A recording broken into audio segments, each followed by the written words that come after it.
start recording as well. Kia ora, welcome everyone, and hello, and thanks for coming along to join us for this NZSIA presentation. Those of you that don't know me, I'm Harry, and I'm a member of the tech team. And tonight, joining us, we've got Colin Tanner, who is the ski division representative on the board of the NZSIA and a tech team member and senior examiner. And from all the way over in London, UK, we also have Josh Duncan-Smith, who's a senior examiner and member of the tech team. And tonight they're going to be talking to us about training structure with versatility. However, before we get into that, I'd just like to talk to you guys a little bit about some kind of protocols that I want you guys to try and follow, so we're able to have a really good, productive chat this evening or morning, wherever you are. First of all, once we get into it, please keep your microphones muted, okay? So we don't have any background noise affecting the presentation. If you have a question, feel free to type it into the chat if you'd like, and then at the end of the presentation, I'll read that question out to Josh or Colin. Or put your hand up. You can use a reaction, which sends a little notification to me that you've put your hand up, and that'll effectively put you in the queue to ask questions at the end, where I'll actually unmute your mic and you can talk directly to Colin or Josh. All right, everyone all good with that? Sweet. So let's get into it. Colin and Josh. Excellent. Thanks, Harry. Thank you. No worries. Hey, welcome along, everyone. And yeah, it's great to see that everybody's here. Oh, and we're getting into it. Haz, you don't have that. Let me go. I've got somebody else. It's all right. We're having a few technical issues, so we apologize for that. What we want to do tonight is just have a quick chat, and the goal is we want to present to you some of the ideas that have been coming out in the last few interskis, and really some of the philosophical ideas behind what's driving the NZSIA forward on the ski division with its technical philosophies. I've replied, Colin, sorry. No worries. Thank you, Harry. No worries. I'll sort that. Cool. And so that's what we really want to do is get that whole idea of what is driving us forward. Because obviously every day we're out there and we're looking and we're checking what's going on and we're seeing if we can get better, how can we improve, how can we, technology and skis are changing slowly but surely, and so we need to change with it. So we need to make sure that we're driving forward with it. And so what we're going to do tonight is talk through some of those ideas. All right. So with that in mind, one of these terms that we're talking about is we're talking a lot about skillful versatility. Now, well, it's kind of one of those ones, oh, you just chuck the words out there, but what does it mean? Well, skillful, we're going to talk about that in a couple of minutes, and we're going to talk about exactly what we think skillful is, because I think it's a really important concept, but also versatility. So that's the ability of having these skis and having the skis on your feet and being able to not just do X, Y, and Z turns, but actually have an ability to understand the skills that you have and be able to change those skills depending on the situation. All right. When we're talking about it, we're going to bring in this idea. It's really strong of what we call, or what we're talking about, is the intention of the skier. So before we can even start talking about, oh, is the ski gripping? Are you turning? Is it like, are you getting pressure or any of those things? We want to, what is the skier's intention? Well, like, what are they trying to do? Are they trying to get a big carved turn? Are they trying to do a bit of a wedge? Are they, what are they trying to do? Are they trying to speed up? Are they trying to slow down? Are they, are they wanting to pivot the skis? Are they wanting to clean carve the skis? So it's really important that we understand this concept of, like, what are you actually intending to do as a skier? So with that, I'm going to hand over to Josh. He's going to talk a little bit about some of the other ideas that are really core to this skillful versatility. Josh. Thank you, Colin. Kia ora, everyone. So as Colin mentioned, understanding the intention of the skier is important. And I don't want to take it too small scale. I want to keep it big for now and just think that our intention on a big picture scale is to control the relationship between the center of gravity or center of mass and base of support. And we're trying to control that through all three phases of the turn, and that can be, on piste if you're carving, making a short turn, a basic parallel, teaching someone how to do a wedge turn for the first time, or it could be if you want to get into the park, you're in the half pipe, you have to control the relationship between what your skis on feet are doing and what your center of gravity is doing if you're in the air doing a 360. So it spans across, the whole board, big mountain, on-piste performance and park. So as a overall intention, that's where we want to start. Cole, if you want to. Cool. So with that, like we say, no, it's great. So as we said, one of the big things is what is a skill, and that's something that we're talking about, and we have been talking about quite a lot in the organization recently. And it's the idea that I'm sure everybody here as members are really aware of the 4 movements. And we've got some other bits that we talk about, movement descriptors. We'll come to them in a minute, but it's just to differentiate. The skill is not just a movement. It is more than that. The skill is going to be, it's like an overall approach to how you get the outcome of the skis. It could be a blend of movements. It could be an individual movement on its own, but it's not just a movement on its own.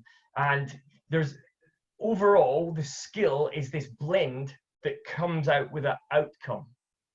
Now, we use the word outcome all the time. I'll just double check everyone. Outcome is the result of the ski on the snow, the result of the ski turning, the result of the relationship between your feet and your center of gravity. That would be the outcome. So the skillful performer is one that will blend the movements together to create that outcome. And it's not just movements, is it, Josh? No. So when we're thinking about a skill, as Colin said, it has some layers to it.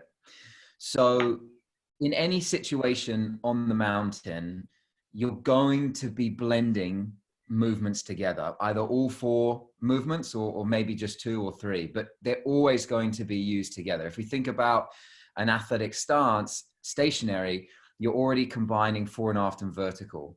So as soon as you add direction change in there, rotational and lateral is going to be. So in any instance, you're always blending the 4 movements. And so that's the first layer. And that's obviously one of our foundations with the NZSIA. So that's the first layer. The layer that builds on top of that with a skill is it's understanding your situation. And we've sort of coined it a skier IQ. So you are aware of the situation you're in and what's going to be best for that bump run that you're standing on top of, or for that groomed piece that you're trying to pure carve. So it's this sort of layering of a blending of movements and your knowledge of your situation. And you can think, sometimes you see a skier come down the hill who's amazing, and you think, man, they've got so much touch. Like they've got so much touch on the snow. They know exactly where to be at the right time. And we see that as being skillful skiing, right? And we have, we're coming up with what we can say to basically quantify that touch. Because teaching touch is, you could argue it's innate. You either have it or you don't. But what we see it is there are layers to it. So being able to blend the movements together and then having a really good awareness or a good skier IQ for the situation you're in. Combine that together and you're going to be able to demonstrate or output some skills. Colin, anything to add? Yeah. So this leads us in. So if we go for our title, it's training skillful versatility. So what we've been trying to do in the last year is we're trying to create a structure, like a real I don't know if you want to call it a linear set of skills that we can train, that we can focus on, that we can educate our students with. So that's really linear. But the problem with having a linear structure like that is that when you suddenly turn up in a situation that wasn't the same as it was the day before, or the snow's changed or something else, if it's really rigid, then it doesn't really help you, because you need to be able to have that versatility to move away. So hopefully you can already see that we're starting to, the skills of the solid structure, and it's this, is Josh coined it, they're like the skier IQ, or the touch on the snow. The feeling is the ability for us as a performer and your students as teachers to veer off that line in whichever way they need to in order to create the versatility. All right, now, so that's the concept of what we're trying to put across to you tonight. If we flick on, I'm going to knock up five letters here that are pretty familiar. Oops. Oh, actually, I'm one ahead of myself. That's understanding the situation. That's what I was just talking about. That whole changing it around for the situation you're in. All right. Now, how we do this is there's those 5 letters, DIRT. I'm sure everybody's heard of them, or we officially call them the movement descriptors. All right, but it's the duration, intensity, rate, range, and timing. So if we can use this idea of DIRT, we've got the movements, we can actually start to train people up in that versatility. All right, and so we're moving with trying to go, right, okay, we've got the movement, something's happening right now, we've got to do it, and we've got to change one of these movement descriptors, or how we apply it, whether it's intensity or the timing of the movement, and we'll create a much more versatile output. Cool. So that leads us back into that skier IQ realm, Josh. Yes. So on the screen, you'll see keeping it real. And that is exactly what we're talking about with a good understanding of DIRT, building your skier IQ. If you can understand exactly how to apply DIRT to any situation, how it affects your situation, or the way in which you want to perform in that situation, then you're going to have a real understanding about what is achievable. So if you lend me your imagination for a second, and you think you're at the end of the day, it's sort of 3:45 or 4:45, and there's sort of chopped up piste, and it's in Northern Hemisphere, it's the end of March, and in New Zealand, it's the end of September, right? So it's sort of that churned up spring snow that's quite heavy. You're not really going to be able to perform that, as we all know, that sort of beautiful 3-phase turn with equal sections, right? So an understanding of keeping it real with your skier IQ means that understanding the timing, my control phase may move from the middle here down, right? And that's perfectly acceptable. Same as skiing a steep slope. It might move down and become longer. So that's, and then what you'll be doing is you'll be setting yourself up, because of your, vast skier IQ, to achieve the sort of most performance that you can for that situation. So with the knowledge of DIRT in that sort of skier IQ bundle, it helps you keep it real for any situation. Anything to add, Cole? Yeah, so this is something that nothing that we've decided on absolutely, but it's just a little concept we're sort of putting out there. Is Josh talked about is the phases of the turn.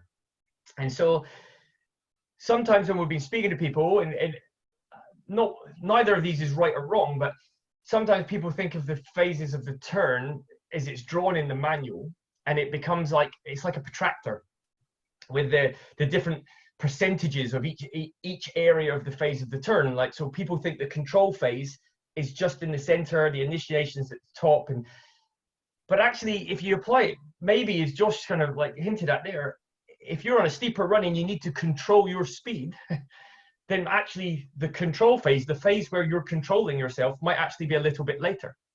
Yeah, it might be a little bit shorter, because you don't want to let the skis point down the hill for too long, because you actually need to shorten that control phase up in order to stop yourself losing it. And you're using your versatility to do that. So I guess as we're going through, try not to think of it as necessarily it's just this perfect circle or semicircle as the phases of the turns. The phases of the turns might actually be a little bit more variable in order to allow the skier greater versatility. Cool. Now, if anyone at any point is going, oh, I need to ask a question about that, you know, feel free, write them down or save them. We'll be ready for questions at the end. Here's another concept that we are really strong on: understanding the forces of skiing. And for the last couple of years, this has been our comedy line. This is to give you a little bit of context. Sorry to cut you off, Colin. We were thinking of what we could talk about in Bulgaria for Interski, and the quote here on the screen is one that Colin came up with. And personally, I'll let you get back into it, Colin, but personally, it's I think my favorite quote. My favorite quote for skiing. If he's listening, I actually accredited it. I think I heard it from Jonathan Ballou, who some of you might know, but some people have accredited it. But there it is. It's easier to change the manual than it is to change the laws of physics. And that's a really solid premise that we've gone at. And we looked at that in the tech teams for the last couple of cycles, going overseas and representing New Zealand, have really taken this idea and gone, oh, wow, yeah, because the laws of physics, they're not going to change. They're pretty solid. So how can we look at this? How can we look at the forces when we're talking about skiing? How can we actually understand that and explain it better and put it into our philosophy? Because if we do that, I mean, it's just it is how the world works, right? And they're valuable facts. We can make it a bedrock. And when we make it a bedrock, it's like, you can't argue with it. It's because it's what is. All right. So, Josh, you wanted to say a little bit about the actual turning forces involved. Yes. So we're gonna, in a second, we'll get to a couple of slides that sort of give an example of how we've taken some of these, the knowledge of these forces, and then how we've basically built technique around that. But to follow up from what Colin was saying, you know, I think the main message, or the seed that Colin and I really wanted to plant with everyone in our membership over in this section is, like, we're never trying to lie to you. Like, if you can understand and again, it doesn't need to be a Jonathan Ballou level or cognition of physics. And, you know, it's just, if you can understand the sort of basic concepts of how the world works on you when you're turning, then we're always going to be on the same path. Like, we're always going to be acknowledging the same factors, and we can come to common ground when it comes to technique. So we're not off on some random tangent about what you need to be doing on your skis, because our beliefs are grounded in the way the world works on us. Yeah. You know, that we could even put that in like a real simple example. I don't know if anyone's skied with myself. I know I find myself delving into this area a little bit, or if not, you've skied with one of the other trainers. It's that whole concept of, when we're skiing, there's forces, call them what you want to call them. It doesn't really matter. They affect you, and you're going to move. And as you tip the skis up in order to balance with the forces, then you're going to feel something under your foot. And quite often that is pressure. And especially at sort of level 1 coming up to level 2, we find a lot of upcoming aspirant instructors, everyone thinks you've got to press on the snow to make it cut and dig in. And it's actually flip it around. It's the other way. Is as we're turning, it's actually the snow pressing against us. That's what turns us. It's understanding that that's the turning force. Is like, if you can get the snow, if you can move yourself in such a way that the snow and the forces are pushing underneath your ski, then you'll suddenly find that you can turn, you can go up, like, you're open to do all sorts of things. But it's getting that sort of general click of, it's not us, we're playing with those forces. So let's have a look and see if we can get in a couple of sort of examples. Josh, you were going to talk to us about some of the forces that we might experience in an initiation of the turn. Yeah, so what we wanted to do is just create a little bit of clarity around, so how, because we said we're grounded by these facts of life, so how we've taken this knowledge and then implemented it into technique. Just if anybody had any questions about it, we wanted just to clear it up. So in the initiation, you know, I'm sure you've probably heard someone say, oh, you've got to build a platform. You know, you've got to, you know, you've got to do something early in the turn so you're engaged with the snow, so you're balanced, all this stuff. So, and to shed the clarity around it, the platform might be being talked about, you know, in slightly the wrong way, in sense a platform should be just the outside ski and what you're balanced on. But the physics that come into it is, in the initiation, ultimately what we're trying to do is create friction. So if you think about a car on a road and it wants to turn, there's friction between the rubber of the tires and the road, and that friction allows the car to turn, and it then allows centripetal force to seek the center of that arc, that turn. And so we're trying to create friction in the initiation, and we're trying to create pressure. And I mean, if you said to someone, we want to create friction, I mean, you'd sort of, it would go over someone's head, right? So what we're technically trying to do is start a reaction between your skis and the snow. And what Colin said is, you know, you're trying to get the snow to push back on you.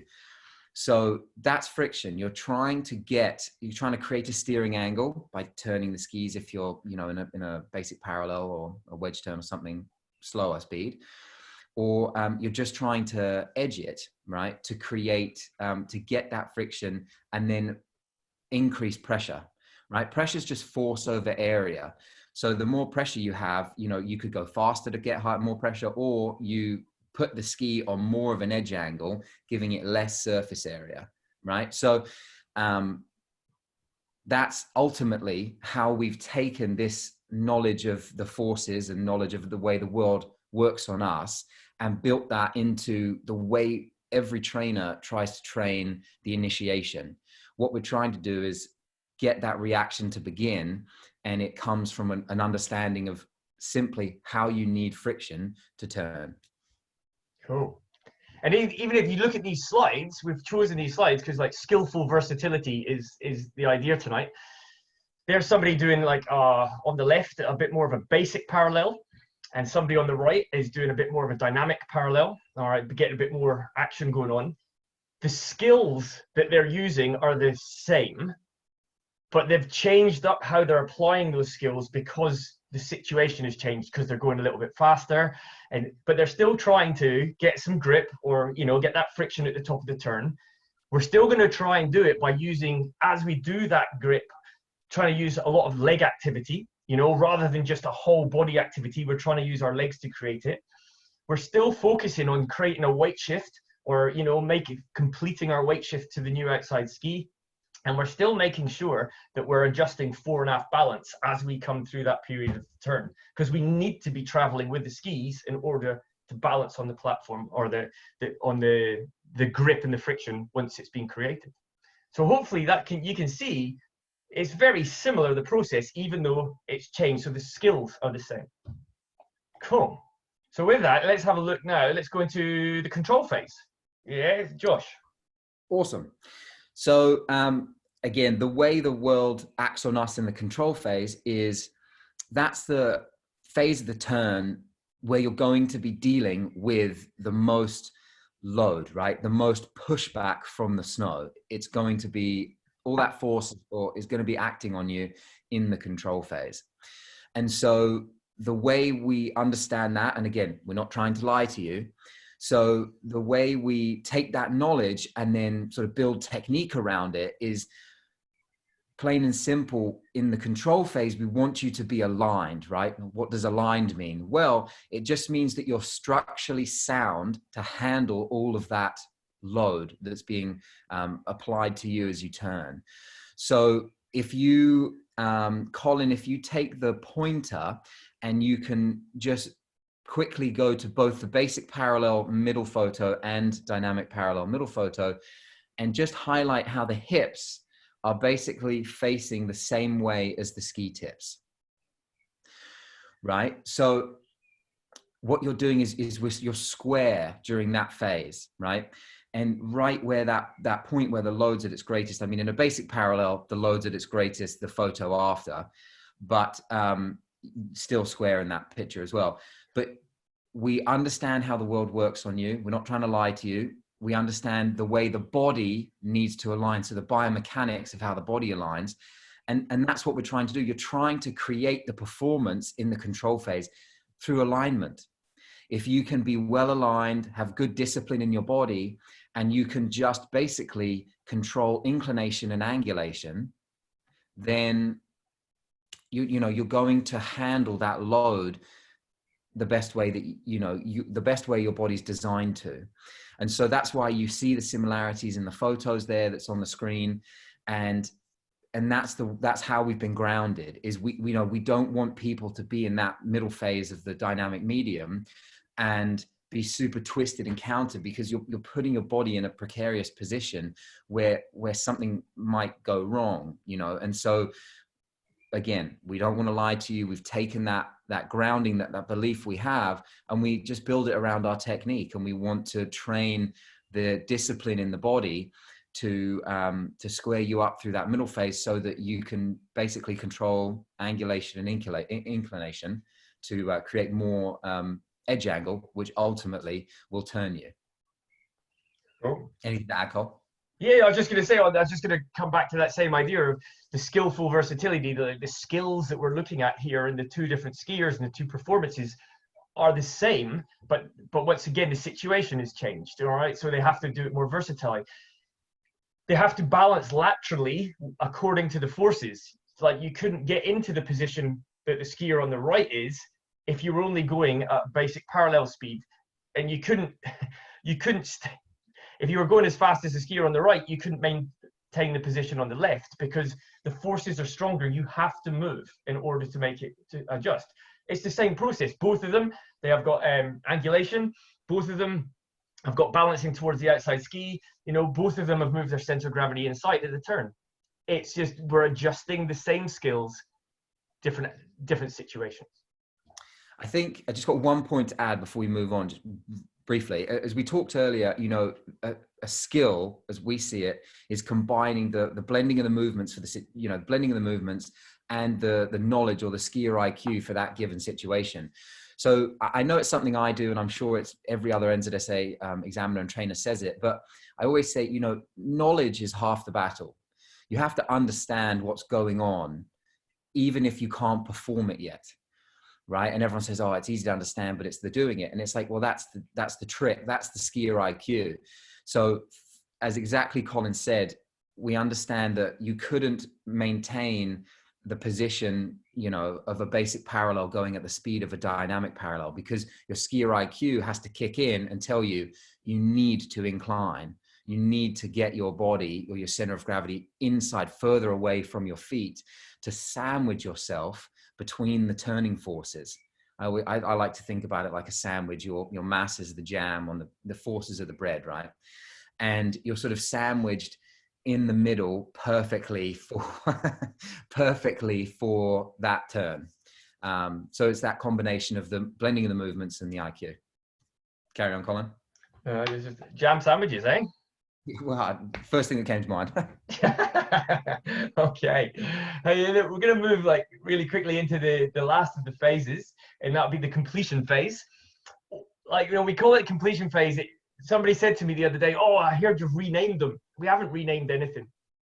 All we're doing is, depending on what people are doing, we put in some other words that maybe are more indicative or more explanatory of what we're trying to achieve, what is our intention during the phases. So you'll hear the completion phase quite often now called the release phase.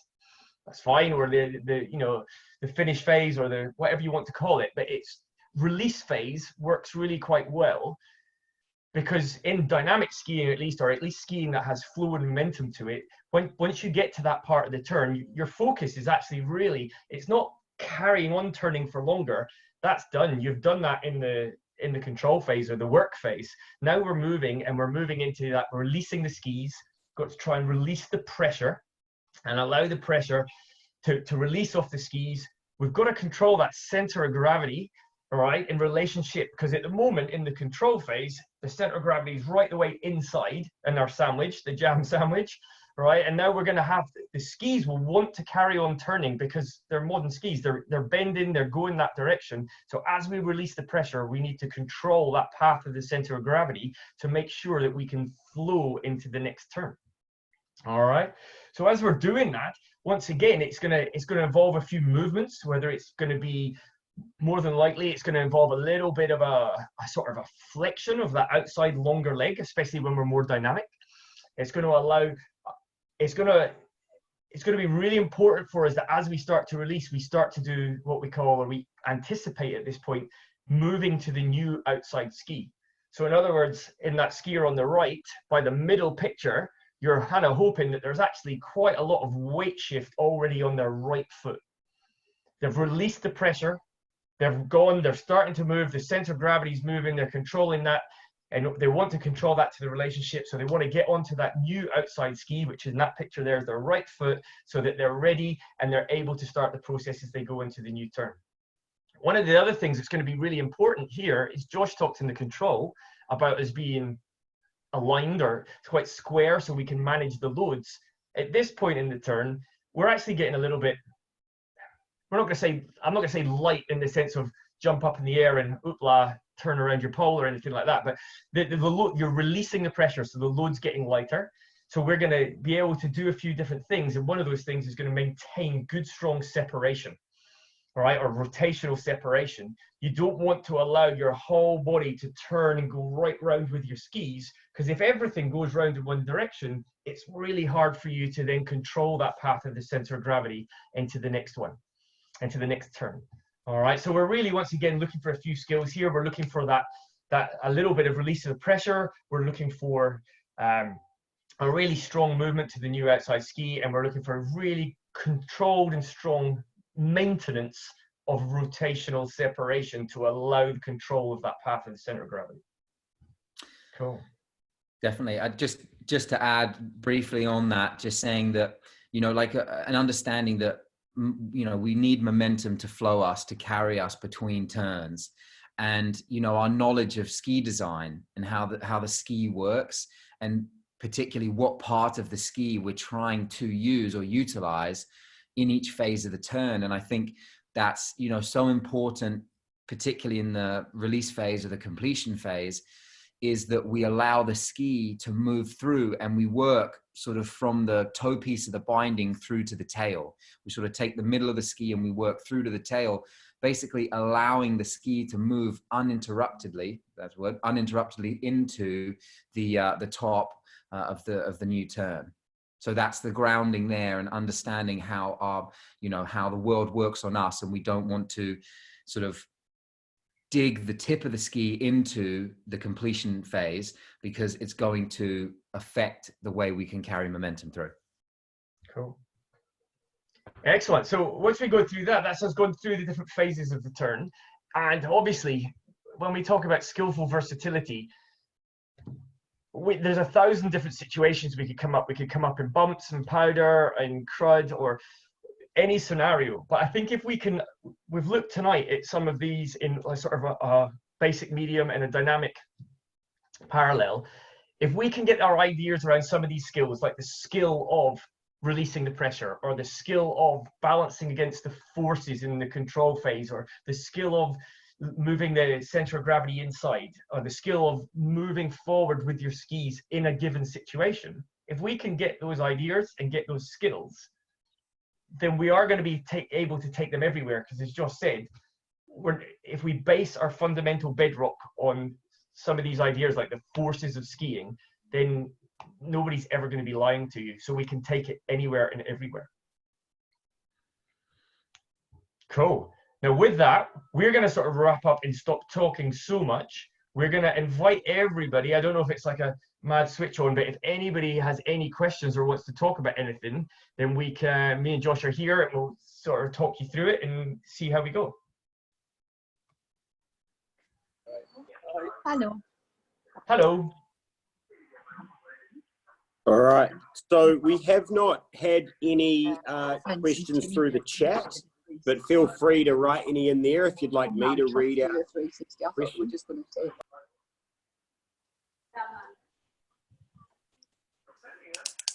Well, I have a question for Josh. Excellent. Where it was about what you just spoke about. So you were saying in the completion phase, the body weight is moving from the toe piece of the binding to the tail of the ski. Is that, I just wanted to confirm if I heard that right. Not necessarily the body weight, more that if you look at the photo that's on the screen, you'll see that the foot is ahead of the hips. Yeah. And it's that movement that basically allows the leg to collapse. And when I say collapse, you know, controlled flexion. So if you had your foot right underneath your hips, you can see, oh, I'm going glitchy on the screen, but if you had your foot right underneath your hips in the completion and you wanted to, as Colin said, be skillful in the way that you released pressure, you wouldn't be able to flex your leg properly. You just can't do it in a ski boot. And so you have to allow the foot, which is obviously attached to the ski, to move forward. So not necessarily the body weight, but the part of the ski that we want to utilize in the completion is from the toe piece of the binding through to the tail. So you're still centered in your foot pressure, if you will, into the middle of the ski, but you're just using from the toe piece of the binding through to the tail. It's the same as in the initiation, you'd want to use the tip through to the heel piece. But again, heel piece meaning the whole foot, you're still centered. Does that make sense? Yeah, that does. Thank you for that. Excellent. Has anyone else got any other questions?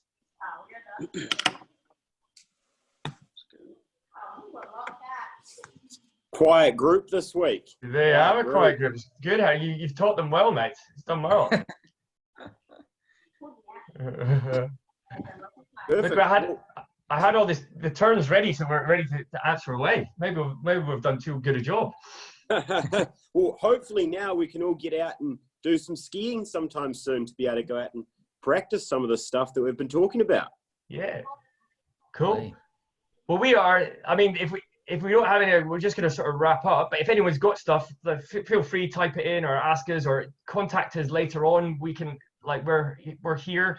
Messages on Facebook or whatever other social platform that you can get in touch with, and we're more than happy to answer all your questions. Maybe even for some of us, we might even be able to get on the hill this year down here and do some turns. That'd be nice. The goal of this evening is to, like I said, was to give you an insight into some of the motivations and the thoughts and that is pushing the NZSIA forward, and how we are creating our philosophies and what is driving us. You know, especially I know myself, Josh, and Harry have been privileged enough to be on like the technical team and went to Bulgaria and such things, and that's one of the things that we're charged with is to try and push things forward and get at that pointy end of the ski technique world and really get out there. But at the same time, we want to put the Keeley on it, and we want to make it simple, not complicated that you have to. So we've really, this structure, there's the skills, they're your structure, and the versatility is that understanding of how to adjust those skills in lots of different situations. And for us to really get a heads up on how we do those, how we make the adjustments, I guess we just have to go out and try it. Our IQ goes up, and if we can understand those forces, they're going to be there for us all the time. They're never going to go anywhere. Just to finish that sentence for you, Colin, just a little plug, shameless plug, for the next NZSA ski webinar, which will be John and Sam talking about the adapted teaching model, which incorporates a lot of the David Kolb's experiential learning, which is going out and doing it, and then building your skier IQ because you reflect on your performance. There you go. Well said, Josh. Well said. Cool.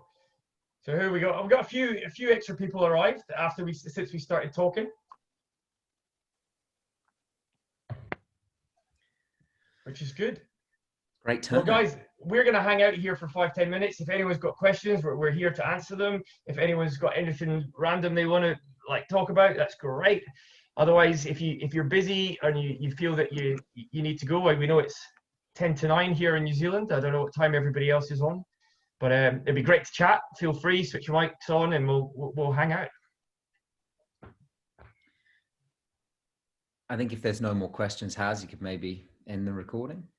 Yeah. No worries. I mean, I'll double check with Cole. Let's put it on there. Not Just yet. the final thing. Boom, there we are. Next ones. Awesome, guys. So, hey, thanks to everyone who tuned in this week. Really good to have you all here. Next Sunday, 24th of May, 6 p.m. New Zealand time, we have a presentation from the snowboard division delivered by Tony Mackery, awareness of performance levels. And then 8 o'clock next week as well, we have adapting the teaching model. And that'll be presented by the ski division, Sarah Walls and John Gass.